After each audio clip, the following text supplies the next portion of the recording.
Good morning, good afternoon, good evening.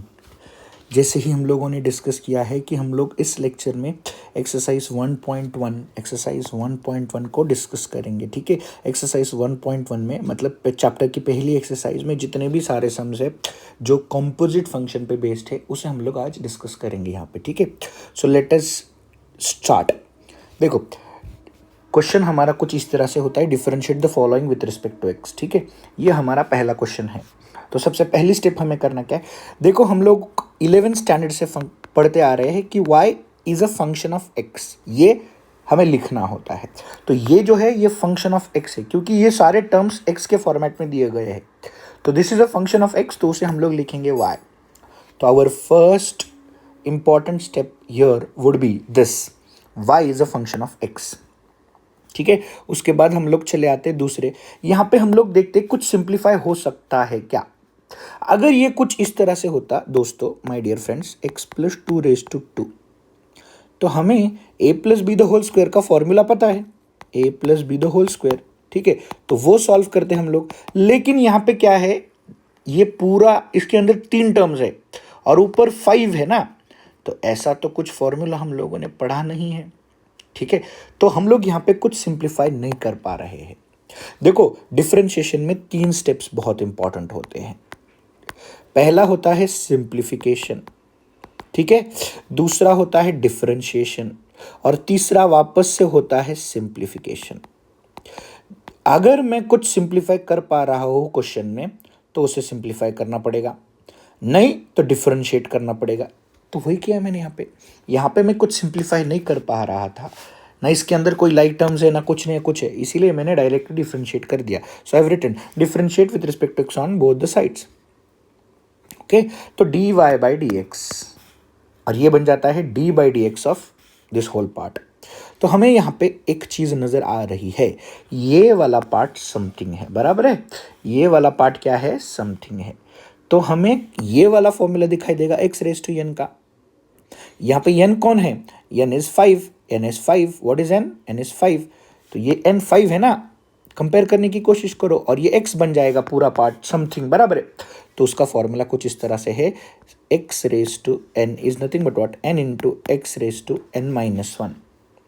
तो वही हो गया, n नीचे मतलब n आ गया यहाँ पे, इंटू x पूरा उसी की तरह जैसे कि वैसे समथिंग है ना, रेस टू n माइनस 1। बेटा 5 माइनस 1 क्या होता है, 4, तो वही लिखा है मैंने यहाँ पे, ये n माइनस 1, ये n minus 1। I hope so you understood this part. लेकिन ये समथिंग होने के रीजन से हम लोग इसका डिफरेंशिएशन बाद में यहाँ पे कर लेंगे। तो देखो, इसके 3 पार्ट्स है, ध्यान से देखो, ये एक्स क्यूब, ये 2x और ये 1, तीनों के अलग अलग डिफरेंशिएशन आते हैं। जैसे कि D by D X of x cube, क्या है एक्स क्यूब का derivative, it is 3x square. कौन से फॉर्मूला से, ये ऊपर वाले फॉर्मूला से। फिर दूसरा D by D X of 2x का डेरिवेटिव 2 आता है, ठीक है। और D by D X of सिर्फ 1, अकेला कांस्टेंट अगर है तो उसका डेरिवेटिव क्या होता है, 0 होता है। तो उसको लिखने की जरूरत नहीं है, मैंने इसीलिए यहाँ पे लिखा भी नहीं है। I hope so you are understanding this. ठीक है, तो नेक्स्ट स्टेप में हम लोग क्या कर रहे हैं, यहाँ पे देखो, ये पूरा पार्ट एज इट इज लिख दिया मैंने और सिर्फ इसका सिंप्लीफिकेशन मतलब इसका सॉल्विंग किया है मैंने यहाँ पे। तो एक्स क्यूब का डेरिवेटिव क्या है, 3x स्क्वायर, और माइनस 2x का डेरिवेटिव माइनस 2x लिख दिया, हो गया, that's it. Are you understanding this part my dear friends. ठीक है, फिर मैंने सिंप्लीफिकेशन में सिर्फ इस पार्ट को यहाँ आगे लिया है और इसको यहाँ पे डाला है, दैट्स इट। कर सकता हूँ ना मैं, a into B is nothing but what, b into A, तो मैंने जगह बदल दी, सिर्फ मल्टीप्लिकेशन में है। आई होप सो फर्स्ट सम समझ में आ गया होगा। ठीक है, अब आते हैं सेकंड सम के। थोड़ा सा मतलब पार्स जो है वो फ्रैक्शन में है, इसीलिए थोड़ा सा आपको ये लगेगा डिफिकल्ट देखने में, लेकिन बहुत आसान है माय डियर फ्रेंड्स। देखो, इधर भी पूरा सेम कंसेप्ट आ चुका है ना, ये पूरा पार्ट बन गया है, ये क्या बन गया है, देखो 2x क्यूब है ना, ये समथिंग बन गया और ये समथिंग रेज टू n। ठीक है, तो ये n और ये समथिंग, बराबर, ये समथिंग और ये n। वापस से हमारा कौन सा फॉर्मूला लगेगा, x रेज टू n वाला लगेगा। क्या है formula, n into X raise to n minus 1। तो वही किया मैंने, और यहाँ पे भी मैं कुछ सिंप्लीफाई नहीं कर पा रहा था, इसीलिए मैंने इसको ऐसे ही लिख दिया। Understood? I have written it as it is, let Y is equals to, पहला स्टेप समझ में आ गया। फिर आते हैं दूसरे step, differentiate with respect to X on both the sides. ये लिखना कंपलसरी होता है, अगर ये नहीं लिखोगे तो आपको मार्क्स नहीं मिलेंगे। फिर मैंने this part raise to this, है ना, तो ये समथिंग हो गया, और ये रेस टू एन। तो what is something raise to N? It is nothing but what, N. N नीचे लेके आना है, तो एन नीचे आ गया, N into X raise to N minus one. हाँ, तो ये थोड़ा सा यहाँ पे मैंने गलत कर दिया है जल्दी में। ये 5 दिखने की वजह से ये कुछ इस तरह से है, इट इज़ नॉट 5।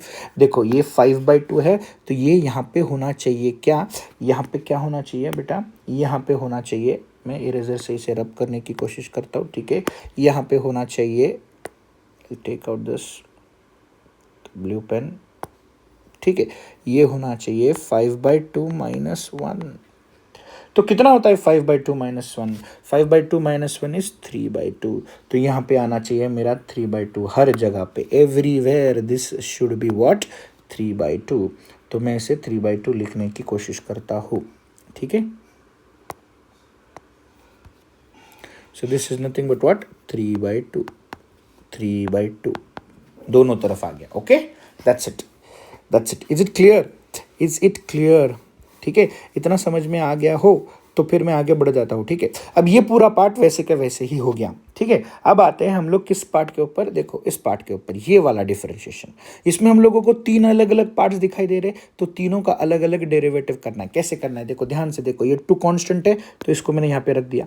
फिर यहाँ पे इस पूरे पार्ट को एक्स रेस टू एन का फॉर्मूला लगा दिया, तो वो कुछ इस तरह से बन गया। इस पार्ट का आंसर यहाँ पे देखो, 3/2 नीचे आ गया, इंटू एक्स रेस टू, ये बन गया है। ये किसका आंसर है, 3/2 माइनस 1 का आंसर है। इसका भी ट्रिक मैंने आपको समझाया है, numerator minus denominator. What is 3 minus 2, 1 लिखा, अपॉन डिनोमिनेटर। इसको लिखना कैसे है, numerator minus denominator upon denominator. ये किस केस में करना है हमें, फ्रैक्शंस के केस में करना है। ये भी फ्रैक्शन है, चलो इसका भी देखते हैं हम लोग, ठीक है।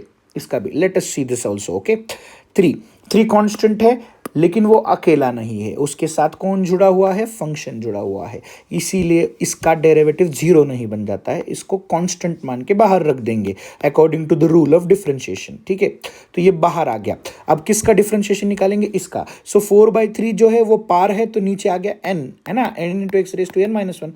तो ये नीचे आ गया, इंटू यहाँ पे हमें n माइनस 1 की कंसेप्ट करनी है। तो वापस एक बार देखो, यहाँ पे डिनोमिनेटर क्या है, 4, न्यूमरेटर क्या है, 3। So 4 minus 3 upon 3, what is 4 minus 3, 1 upon 3 आ गया।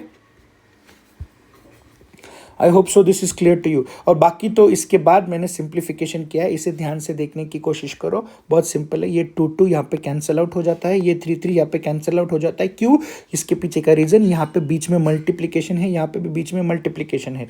ये 2 कैंसिल हो गया, ये 3 कैंसिल हो गया, हमारे पास कुछ इस तरह से बचा है, 3 into X raise to half और 4 इंटू एक्स रेस टू 1/3। देखो आगे मैंने क्या किया है, यहाँ पे मैंने आपको लिख के भी दिया है इधर। इसके बाद इस पूरे चैप्टर में, मतलब after henceforth whenever in this whole chapter there is root x, you can write it as x raised to 1/2 for your simplification। हमें हमारे काम के हिसाब से रूट x को हम लोग x raised to 1/2 लिखेंगे, और क्यूब रूट x को हम लोग लिखेंगे x raised to 1/3। तो ये वाइस वर्सा किया है मैंने, देखो मेरा काम हो गया है, मुझे अभी आंसर डायरेक्ट सिंप्लीफाई करना है। तो एक्स रेस टू हाफ थोड़ा सा अलग दिखता है, इसीलिए मैंने एक्स रेस टू हाफ की जगह पे रूट एक्स लिखा, ये अच्छा दिखने लगा है, ठीक है। फिर एक्स रेस टू 1/3 है, तो मैंने इसे क्यूब रूट ऑफ एक्स लिख दिया है। I hope so this part is clear to you, ठीक है। ये 2 सम्स अगर आपको क्लियर हुए हैं तो मैं अगले लेक्चर में आपको बाकी के 2 सम्स भी करा दूंगा। ओके, ये 3 सम्स, सॉरी, तो ये 3 सम्स होने के बाद फिर हमारा क्वेश्चन नंबर 1 पूरा हो जाता है।